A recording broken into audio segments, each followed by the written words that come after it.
Šta povezuje sudbine Branka Miljkovića, Sergeja Jesenjina i Vladimira Majakovskog u romanu Vatra i cvet Ivane Hadžipopović?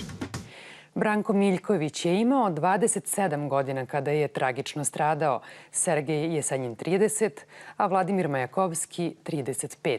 Njihova smrt, njihovi životi i ljubavi su poput filmskih.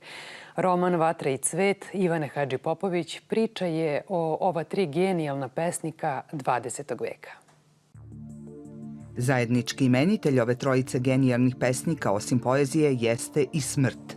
Ono što je veoma zanimljivo, kako njihove fotografije posmrtne takođe pričaju jednu priču. Pa ona Brankova, vidi se da je on u stvari dovučen bio na to mesto i obešen u stvari o to drvce sa remenom u stvari samo nabačenim oko vrata, sa urednom kravatom i kaputom i tim njegovim čuvenim šeširom.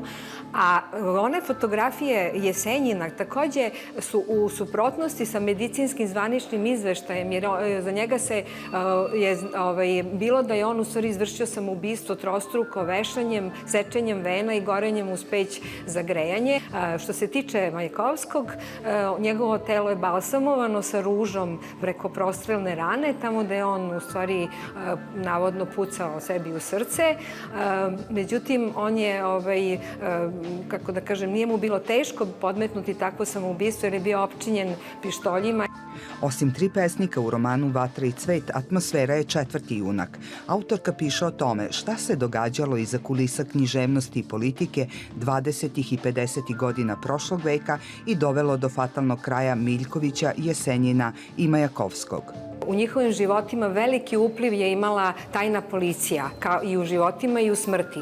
Tako da je u stvari to što vlastodržci vole pesnike kad ih oni hvale, ali kad oni počnu da ih kritikuju, oni se okreću protiv njih i proganjaju ih. To se njima desilo.